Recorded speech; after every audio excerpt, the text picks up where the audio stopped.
জানো আজকে তোমার জন্য কি রান্না করছি? মোরগ পোলাও। কারণ আজকে আমাদের বিয়ার 1 মাস হয়েছে। রান্না করছো টাকা পেয়ে? তুমি যখন সকালে শুয়েছিলা তোমার মানি ব্যাগ থেকে টাকা নিছে, তোমার নাম বইলা। বলে নিতে পারলে না এই টাকা আমি কোথায় কোথায় পাগলের মতো করতেছি। সরি হৃদয়, আমি ভাবলাম তোমার সারপ্রাইজ। কিসের সারপ্রাইজ? টাকার জন্য গাধার খাটনি খাই এগুলো তুমি বুঝবা? তুমি বুঝবা কেন? সারাদিন তো বাসায় থাকো, খাওয়ার এটা প্রথমবারই তো তোমার থেকে টাকা নিছি, তাও তোমার জন্য। আমি সারাদিন কষ্ট করে তোমার জন্য রান্না করছি, এমন না ঘরের কোনো কাজ আমি করি। রান্না বান্না, ঘর মোছা, কাপড় ধোয়া সবই তো আমি। খুব স্পেশাল কিছু করো না তুমি, এগুলো সবাই করে। তোমার কাছে এগুলো আলাদা লাগতেছে কারণ তুমি ধনী ঘরের মেয়ে, আর কিচ্ছু না। আমি ধনী পরিবারের মেয়ে দেখে আমার দোষ? অল্প কিছু টাকার জন্য তুমি আমারে এসব আমি কার জন্য করি? কিসের জন্য করি? সারাদিন খাইতে আসি, 3 মাইল হাইতে আসি, কিচ্ছু খাই না, এখন না খাই ঘুমাইছো। বিয়ের 1 মাস হইতে না হইতেই এত তুলকালা, বাকিটা জীবন কি করবে?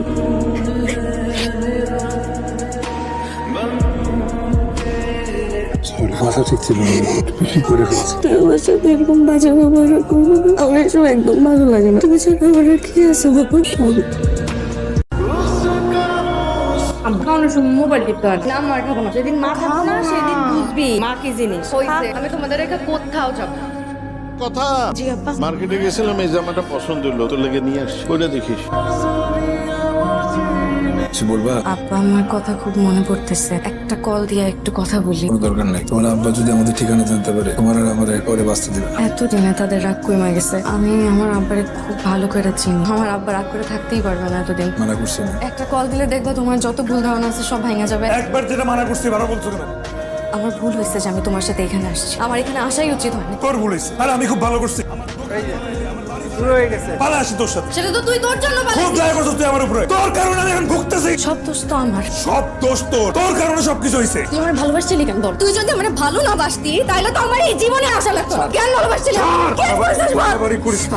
বল কেন করলি? তাহলে তোমার এই জীবনে আসা লাগতো না।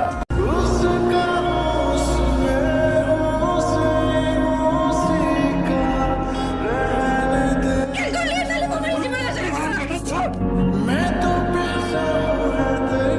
আমিও না রাগের মাথায় কখন কি করি। কথা আমার জন্য যেহেতু তোমার অনেক সমস্যা হচ্ছে, তাই তোমাকে ছেড়ে আমি আমার বাবা মায়ের কাছে ফিরে গেলাম। আমি জানি সেদিন আমার ভুল হয়েছে। রাগের মাথায় আমি যা করছিলাম তা একজন ভালোবাসার মানুষের সঙ্গে করা যায় না। কথা আমার জীবনের সবচেয়ে আপন মানুষ, তার গায়ে আমি হাত তুলছিলাম। কিভাবে পারলাম সেই মুহূর্তে বুঝি না। এখন বুঝতেছি একটা রাগ, একটা ভুল মুহূর্ত সবকিছু কেড়ে নিতে পারে। ভালো মানুষের উপরে আপনার ইন্টারেস্ট তৈরি হয়। যে মেয়েটাকে মেরে ফেলে, গায়েব করে দেয়, তার মা বাবা পরিবার পরিজন, তাদের জন্য আপনার মায়া লাগে না? লাগারই কথা। I'm sorry for your loss. একটু যদি আমাকে ডিটেলস ঘটনাটা বলতো। ঘটনা আর কি, যা হয় বাদাই ম্যাচলে পেলে বড় লিগের মাইয়ের প্রেমের ফাঁদে ফেলায় তার সম্পত্তি গ্রাস করবে।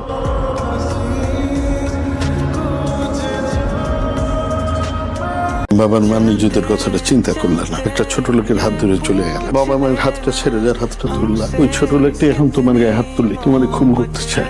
নিজের ভুল যখন নিজে বুঝতে পারছো, নিজের ভুল বুঝে সঠিক পথে আসছো, নিজের জেদ আমি ভুলে গেলাম, তোমার আমি ক্ষমা করে দিলাম। ওই ছোট লোকের বাচ্চাটাকে তুমি ডিভোর্স দিয়ে দিবে, আমি ব্যবস্থা নিতেছি। যাওয়ার ঘরে নিয়ে যাও। হৃদয়, তুমি কিভাবে পারলে আমার গায়ে হাত তুলতে? আমি তো তোমার জন্য সব ছেড়ে এসেছিলাম। ও কি একবারও ভাবলো না আমি কেমন আছি, কেমন করে কাটতেছে আমার দিনগুলো। যাকে সবচেয়ে আপন ভেবেছিলাম সেই আজ আমায় এভাবে ভেঙে দিল। আমি কাঁদতেছি না, কিন্তু মনটা যেন প্রতিদিন ভেঙে যেতেছে একটু একটু করে। কথা তুই যদি জানতিস তোর অভিমান আমার বুকের ভেতর কিভাবে আগুন জ্বালায়, তা হয়তো একবার ফিরে তাকাইতি। আমি ভুল করছিলাম মানছি, কিন্তু তুই চলে গিয়ে সেই ভুলটা আর একটা ক্ষততে পরিণত করলি না। আরে আজকে কি হয়েছে জানো? আমার বন্ধু বান্ধব আত্মীয় স্বজন সবার সামনে মুখ বড় করে কইছি আমার মাইয়া সে তার ভুল শুধরে দিতে। আমিও বলছি আমি আমার জেদ ভুইলা তারে ক্ষমা করে দিচ্ছি। শুনে সবাই খুব খুশি। এই ডিভোর্স পেপারটা তুই একটা সাইন করে দে, বাকি আমি সব ব্যবস্থা করেছি। আব্বা, আমি হৃদয়ের ডিভোর্স দিতে পারবো না। কি বললি তুই? জি আব্বা, টুকটাক ঝগড়া তো সব সংসারেই হয়, এই জন্য তো আমি ওরে ডিভোর্স দিতে পারি না। আব্বা, আমি কালকে হৃদয়ের কাছে ফিরে যাইতে চাই। আমি সবাই এত মুখ বড় করে বুঝি আমার মেয়ে কথা আমার কাছে ফিরে আসছে, আর তুই তার কাছে চলে যেতে চাস? আব্বা, আপনি আমাদের সম্পর্কটা মাইনা নেন না। আব্বা, আব্বা বুঝান না। আমি তোর একটা কথা খুব পরিষ্কার ভাবে কইতেছি, ওই হারামিটার সাথে তোর কোনো সম্পর্ক আমি জীবন থাকতে মেনে নেব না। আব্বা, হৃদয় নিয়ে আর আপনি কোনোদিন খারাপ কথা বলবেন না।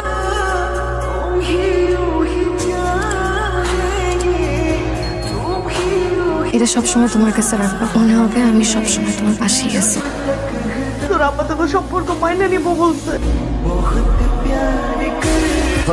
আমি ভাবে আমি খুব পাশা, আসলে কি আমি পাশা? আমার জেদ বড় না, আমার মায়ের সুখ শান্তি বড়। আমার মায়ের সুখ শান্তির জন্য আমি আমার জেদ সব বিসর্জন দিতে পারি।